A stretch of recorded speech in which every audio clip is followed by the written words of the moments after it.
11:47 a.m., August 23, 1943, Soviet artillery commander Major General Leonid Vassiliev froze mid-inspection.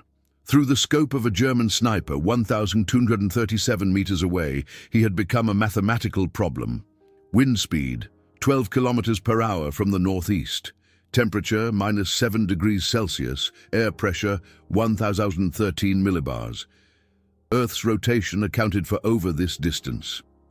3 days of preparation, 72 hours of patience, one breath, one trigger pull, one shot.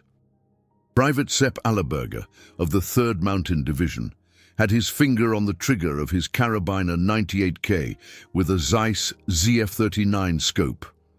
Beside him lay Lieutenant Helmut Wörnshofer, his spotter, who was tracking every movement in the Soviet command post through his binoculars.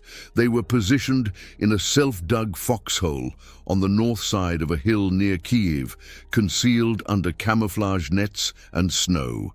72 hours without movement, 72 hours on minimal rations, 72 hours of absolute discipline. All for this single fleeting moment. What the Soviet army didn't know was that this shot wasn't spontaneous.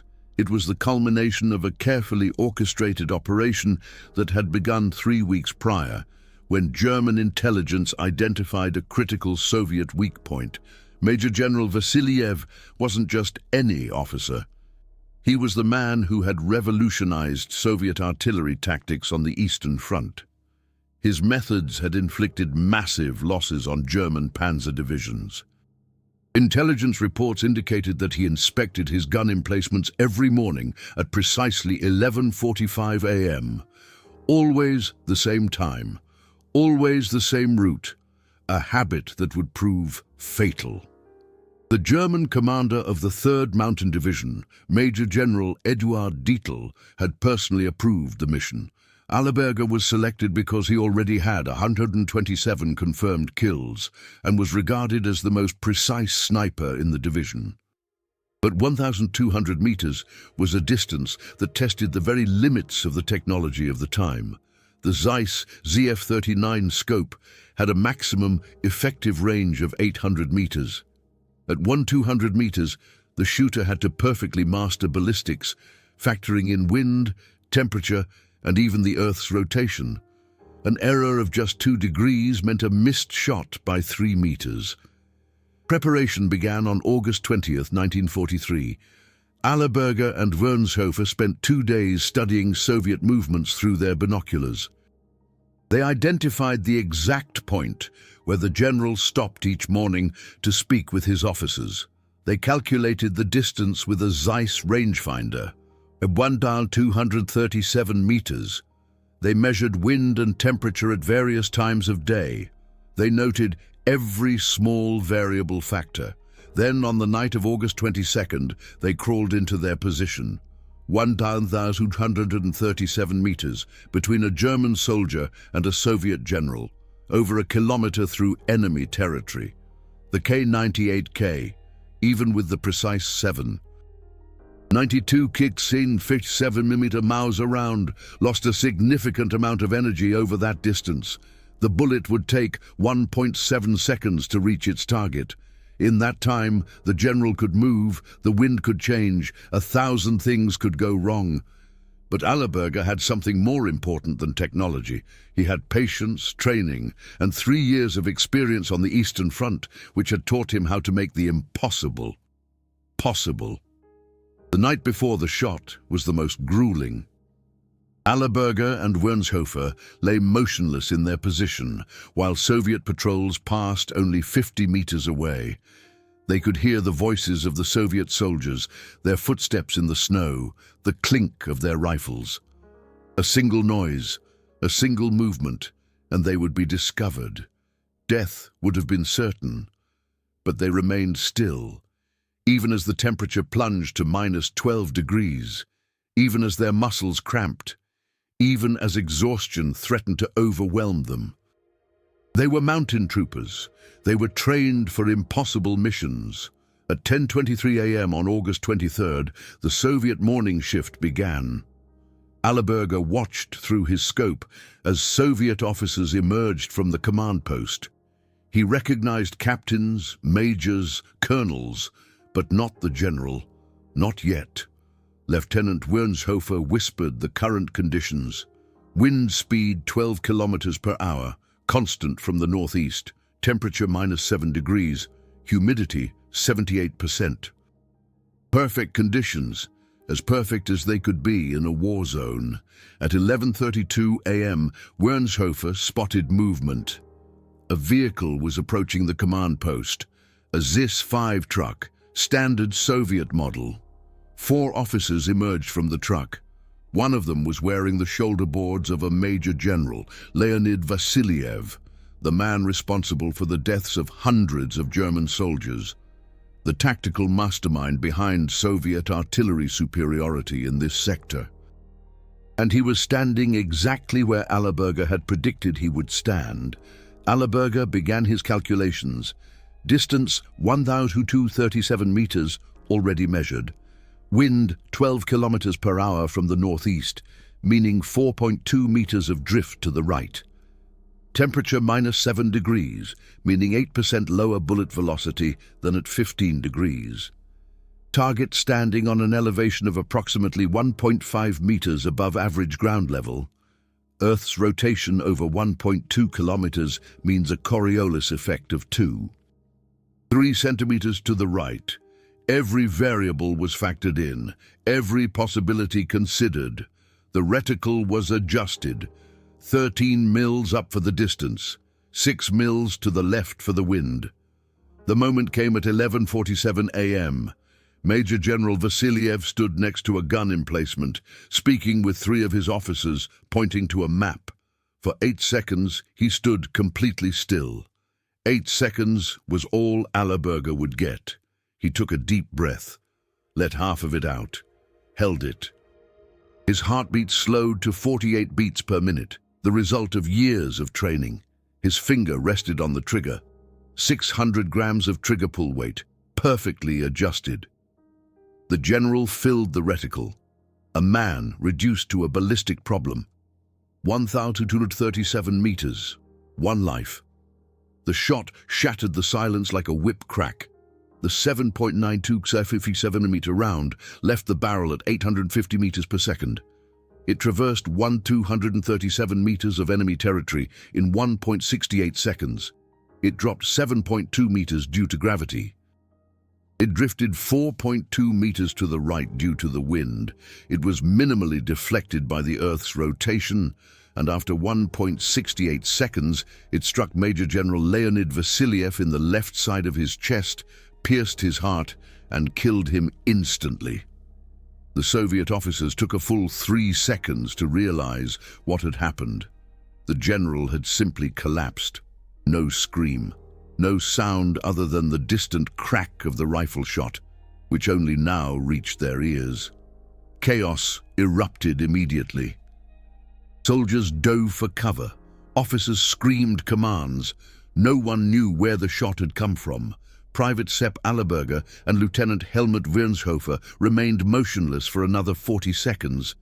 Then began their slow retreat, inch by inch, sliding from under the camouflage netting back towards the German lines. What unfolded in the next few hours revealed the true extent of what that single shot had accomplished.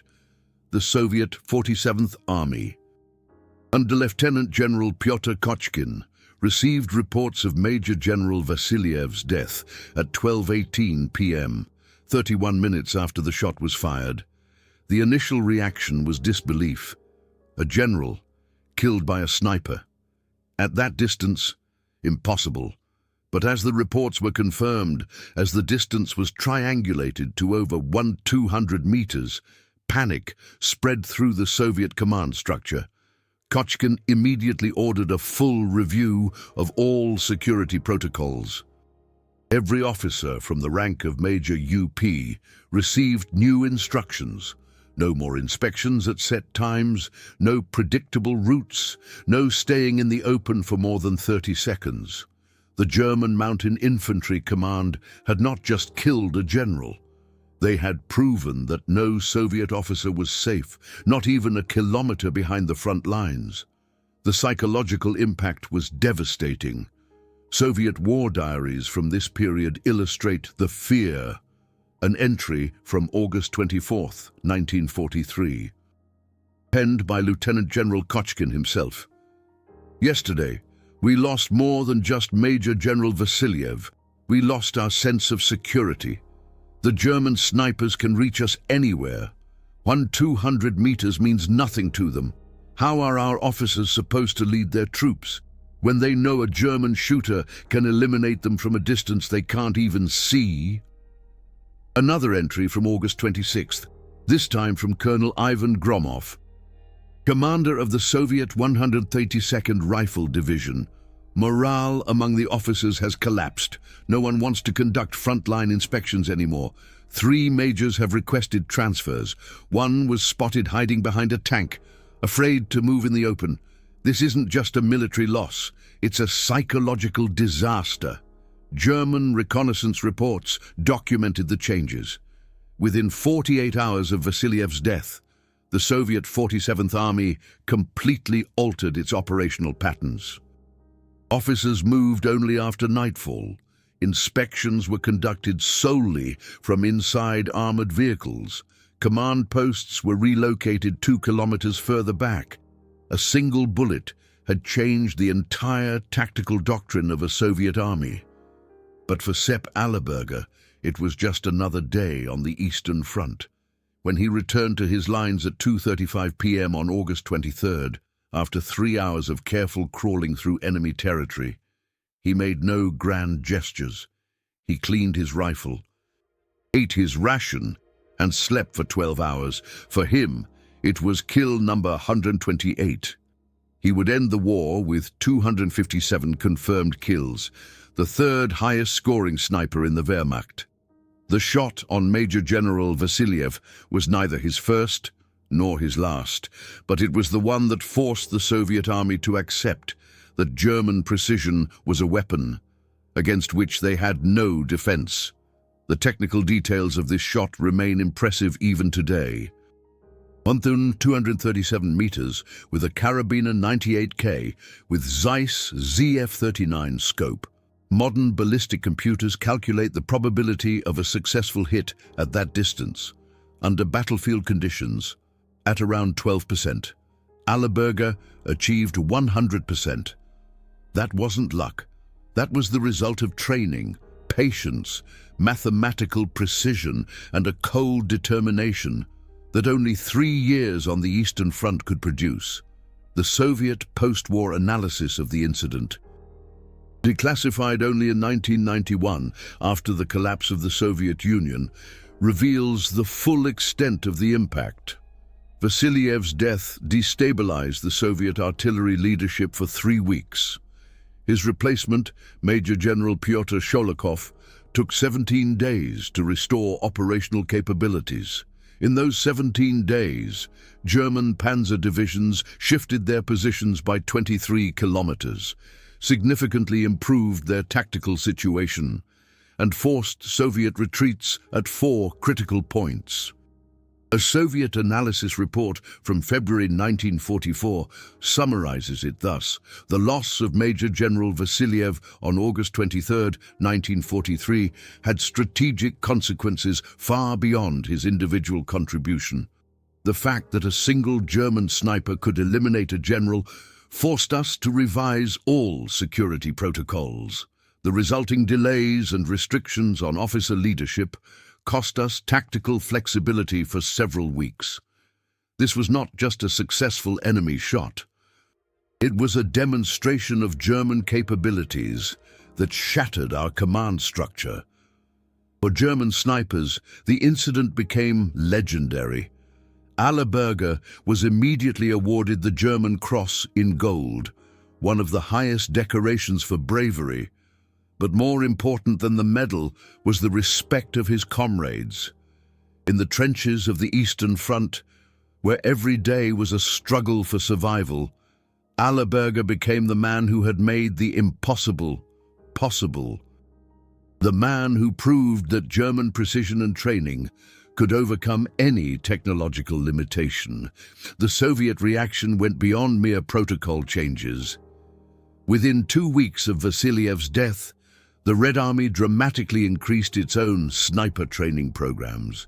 New recruits were specifically trained for long-distance shots. Better scopes were requisitioned from Soviet factories. Tactical manuals were revised. The German ability to eliminate high-value targets at extreme distances forced the Soviet Union to modernize its entire approach to sniper warfare. But here is the deeper truth that this shot revealed. In the industrialized war of World War II, where tanks, artillery, and air power dominated the battles, a single soldier with a rifle could still change history. Allberger's shot proved that human skill, training, and courage could be more important than technological superiority. The Soviet Union had more tanks, more artillery, more aircraft. But in that moment, on that day, Germany had something more crucial. A man who could lie motionless for 72 hours, who could calculate every variable, who could withstand the pressure, and who, when the moment came, did not fail. The stories of Private Allberger's fellow soldiers from the 3rd Mountain Division show that he wasn't alone. Matthias Hetzenauer, also of the 3rd Mountain Division, would achieve 345 confirmed kills. Josef Allberger, no relation to Sepp, reached 257 kills. These men were not anonymous soldiers. They were masters of their craft, men who elevated sharpshooting to an art form, and their skills forced enemies to adapt, to fear, to despair. Soviet soldiers fighting in that sector after August 1943 reported a pervasive sense of dread. An interview with Soviet veteran Sergeant Alexei Kuzmin, conducted in 1987, reveals this. We knew that German snipers could be anywhere. Sometimes we wouldn't even hear the shot. A comrade would be standing next to you, and suddenly he'd be dead. 800 meters, 1,000 meters, sometimes even further. We never felt safe. Even far behind the front lines, we knew a German shooter could be watching us, waiting for the perfect moment. That was a kind of psychological warfare that no tank and no artillery could achieve. The technical mastery of German snipers was the result of 3 factors. First, superior optics. The Zeiss ZF-39 scope was the most precise of its time, with lenses that functioned in minimal light and could accurately measure distances. Second, excellent ammunition. The 7.92 57mm Mauser cartridge was crafted for consistency and precision, with tolerances that rivaled modern match-grade ammunition. Third, and most importantly, training. German snipers underwent months of intense training where they not only learned shooting, but ballistics, meteorology, psychology, camouflage, and patience. Allberger's training had begun in 1940 in Mittenwald at the Wehrmacht Mountain School. There, he learned how to move in alpine terrain, how to establish positions, how to read the wind and weather. Then came specialized sniper training, where he fired thousands of shots at various distances until the rifle became an extension of his body. When he arrived on the Eastern Front in 1941, he wasn't a novice. He was a professional, ready for what was to come. The Eastern Front was the hardest school of all, temperatures of -40 degrees Fahrenheit in winter, summer heat of +95 degrees Fahrenheit, mud, snow, dust, chaos. Soviet numerical superiority that constantly put German units under pressure, but for snipers, it also offered endless targets. Allberger didn't shoot indiscriminately. He chose officers, machine gunners, observers, targets whose elimination had tactical value. Every shot was a decision, every kill a small change in the course of the battle. The shot at Major General Vasiliev on August 23, 1943, was the culmination of that philosophy. 3 days of preparation for one shot, 72 hours of patience for 1.68 seconds of action. The result wasn't just the death of a general. It was the demonstration that no rank, no position, no distance offered safety from German precision. It was a message sent with a bullet over 352 yards that said, "We can reach you anywhere, at any time, without warning." After the war, Allerberger tried to live a normal life. He returned to Austria. Worked as a forester in the mountains where he had grown up. He rarely spoke about his war experiences. For him, they were not acts of heroism. It was his duty, his job, what was expected of him in a time of absolute chaos. When asked in a rare interview in 1990 how he lived with the 257 kills, he simply replied, "I did what every German soldier did. I fought for my comrades, the men to the left and right of me, not for ideologies, not for politics, for the men who suffered the same misery as me." That humility was typical of men of his generation. They didn't see themselves as heroes.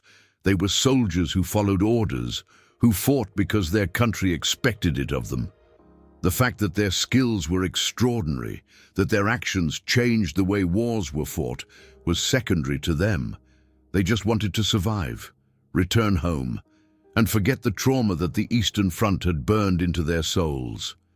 The Soviet perspective on Allerberger and his colleagues was more complex. In Soviet war records, they were portrayed as fascists, as mortal enemies, as representatives of an ideology that sought to destroy the Soviet Union.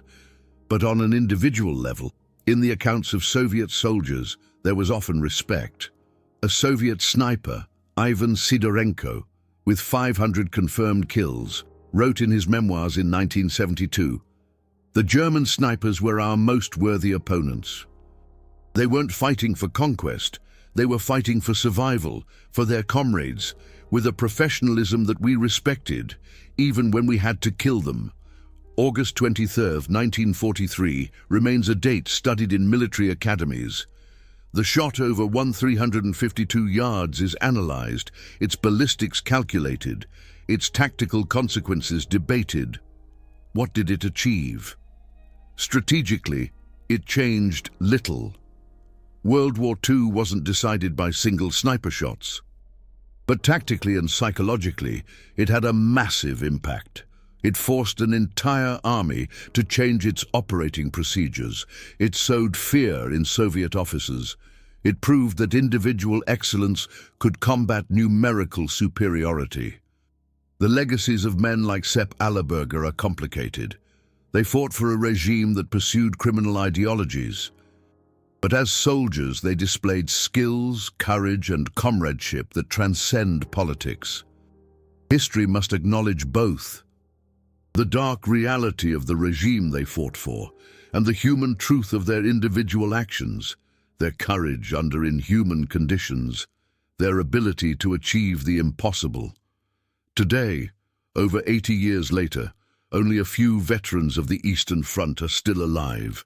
The stories fade, the details are forgotten, but what men like Allerberger achieved remains in military records, in tactical manuals, in the memories of the few who survived. The shot of August 23, 1943, was more than a bullet traveling 1,352 yards. It was a moment that showed what human training, patience, and precision can achieve.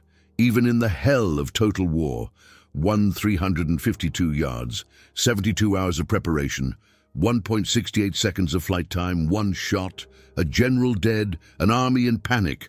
That's the story of Sepp Allerberger and the impossible shot that changed the Eastern Front. These aren't just statistics from dusty archives. These are the moments that decided the fate of millions. Real soldiers, real fear, real consequences. These stories must never be forgotten.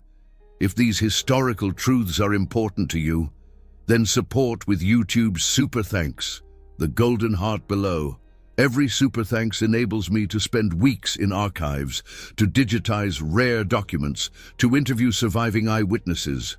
Help me preserve this history for future generations. That shot changed more than just Soviet tactics that day. It showcased the future of sniping. Today, in the 21st century, military snipers regularly hit targets at 1,500, 2,000, even 3,500 meters. They utilize computer-aided ballistic calculations, laser rangefinders, state-of-the-art optics, but the principles remain the same. Patience, training, mathematics, and in the critical moment, the ability not to fail. Private Allerberger had no computers. He only had his training, his experience, and his unwavering will. The post-war analytical assessment by the Wehrmacht identified 3 factors that made German snipers so effective. First, decentralized authority.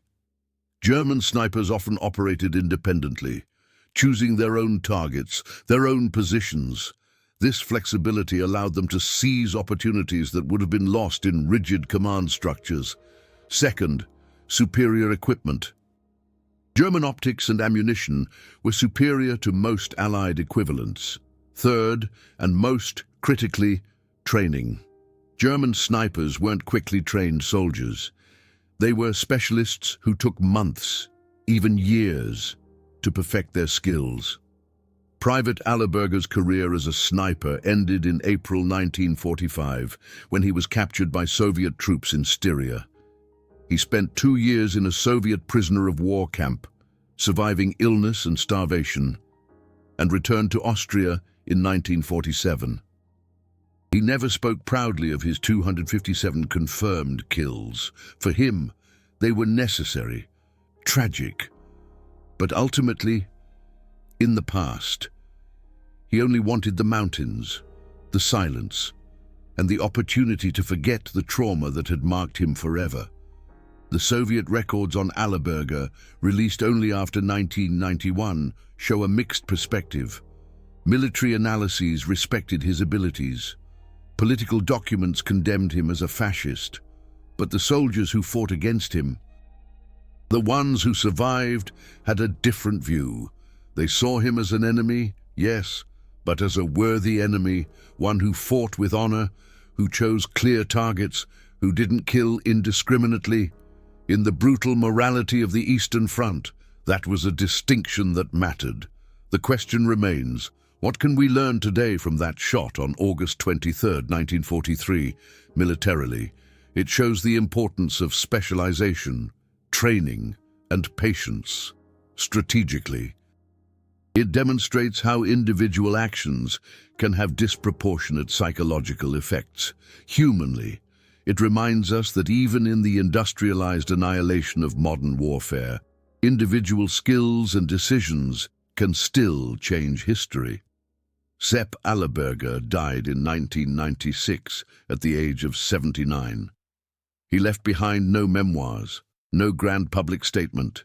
He lived quietly, worked in the mountains he loved, and rarely spoke about the 3 years that had defined his life. But his shot on August 23, 1943, lives on, in military manuals, in tactical analyses, in the stories of old veterans who remember. 1,237 meters. One shot. A moment that changed the Eastern Front. But the story doesn't end with Allerberger's shot. It opens a window into a world that barely exists today. The world of German snipers on the Eastern Front. Men who, with primitive technology by modern standards, achieved things that are now done with computers and lasers. Matthew Harrison, also of the 3rd Mountain Division, demonstrated similar abilities. 345 confirmed kills between 1943 and 1945. His longest documented distance was 1,100 meters, achieved in the winter of 1944 at -9 degrees Fahrenheit. The shot killed a Soviet colonel coordinating an assault wave. Matthew Harrison's method was slightly different from Allerberger's. Where Allerberger relied on mathematical precision, Harrison relied more on instinct. On what he called the feel for the shot, he spent hours watching the wind, not measuring it. He observed birds, smoke, snowdrifts. He read nature like other men read books. And when the moment came, he didn't shoot based on calculations, he shot based on feel. After 3 years of experience that had turned his brain into a biological ballistic computer, the equipment these men used was remarkable in its simplicity. The Carabiner 98K was basically the same design as the Gewehr 98 from 1898, modified for shorter length. The bolt was a Mauser system, robust, reliable, able to function even when muddied, frozen, or mistreated. The 7.92 Kuss 57mm round was a Spitzer design with a brass-jacketed lead core construction, muzzle velocity 850 meters per second, muzzle energy 3,700 joules. At 1,000 meters, it still retained 1,200 joules, enough to penetrate steel helmets, body armor, even thin vehicle armor. The Zeiss ZF-39 scope was the critical multiplier, 4x magnification, which sounds modest by today's standards, but was state-of-the-art for the 1940s. The reticle was a simple German post-reticle, a vertical bar with horizontal markings for range estimation. The lenses were made of Zeiss glass, the clearest of its time, with anti-reflective coatings that minimized glare. The entire scope weighed only 420 grams and could withstand temperatures from -40 to +122 degrees Fahrenheit. But equipment was only part of the equation. The real secret to German sniper success lay in the training. The training began with the basics: breath control, trigger control, stance. These were trained until they became unconscious reflexes. Then came ballistics. Students learned how gravity, wind, and temperature affected bullet trajectories. They memorized tables and performed calculations until they could do the math in their sleep. Then came fieldcraft, camouflage, navigation, survival. The ability to spend days without moving, waiting, watching. Joseph Allen, no relation to Sepp, was another example of this training in action. Sepp and Joseph both fought in the 3rd Mountain Division, knew each other, respected each other. Joseph also achieved 257 kills. His specialty was moving targets. Soldiers who were running, vehicles in motion. He developed a technique he called leading the target, aiming ahead of a moving target based on its speed. Modern snipers call it lead shooting. Joseph perfected it in 1943, decades before it became formal doctrine. The psychological strain on these men was immense. Each kill was a conscious decision to end a human life. Allerberger later spoke about it in one of the few interviews he gave. He said, "You can't kill 257 men without it changing something inside you." I saw them through the scope. I saw their faces sometimes. I knew they had families, dreams, hopes. But I also knew that if I didn't shoot, they would kill my comrades. That's the choice that war gives you. No good choice, just a necessary choice. The Soviet snipers who fought against these men had similar feelings. Lyudmila Pavlichenko, with 309 confirmed kills, the most successful female sniper in history, wrote in her memoirs in 1956, "The German snipers were not monsters. They were soldiers like us, well-trained, brave, fighting for what they believed was right. We respected them as warriors, even as we hated them as enemies. That was the strange code of honor among snipers. We kill each other, but we respect the skill it takes." Another aspect of German sniper warfare was the two-man team tactic. Allerberger never operated alone. Lieutenant Helmut Wernschhofer was his constant companion, his spotter, the man who measured distances, read the wind, identified dangers. This partnership was critical. The shooter focuses on the target. The scope reduces his field of vision to a small circle. The spotter has the binoculars, a bigger picture, can spot threats the shooter doesn't see. These two-man teams were the basic unit of German sniper tactics. Wernschhofer didn't survive the war. He was killed by Soviet artillery in March 1945, just weeks before the war ended. Allerberger later wrote, "Helmut was my brother, not by blood, through experience, through danger, through the hell we lived through together. When he died, part of me died with him." That's the camaraderie soldiers talk about. It's not abstract. It's concrete, painful, and it stays with you forever. The tactical impact of German snipers went far beyond their kill counts. They forced Soviet troops to change their behavior. Soldiers moved in zigzag patterns. Officers concealed their rank insignia. Command posts were moved further to the rear. All these adjustments slowed Soviet operations, reduced efficiency, lowered morale. A single sniper could force an entire division to change its tactics. That was asymmetric warfare in its purest form. Soviet countermeasures constantly evolved. They deployed their own snipers, specifically trained to hunt German snipers. They used artillery fire to shell suspected positions. They used smoke to block lines of sight. They moved only at night or in bad weather, but none of these measures were completely effective. German snipers adapted, found new positions, new tactics, new ways to be deadly. The documented cases of extreme long-distance shots are rare but remarkable. Allerberger's shot at 1,237 meters was one of the longest confirmed by the Wehrmacht. Hetzenauer's 100-meter shot was another. There were reports of shots exceeding 1,300 meters, but these remained unconfirmed. What makes these distances so impressive is the technology. Modern sniper rifles have effective ranges of 1,500 to 2,500 meters. The current world record for a confirmed sniper shot is 3,540 meters, achieved in 2017 by a Canadian Joint Task Force 2 sniper. But he had a Macmillan TAC-50 rifle with 50 BMG ammunition, a Nightforce scope with 25x magnification and computer-assisted ballistic calculations. Allerberger had an 1898 design rifle and a 4x scope. That he reached 1,237 meters is a testament to training and skill that modern technology struggles to replicate. The post-war fates of German snipers varied greatly. Some, like Allerberger, returned to Austria or Germany and lived quiet lives. Others, like Hetzenauer, spent years in Soviet captivity.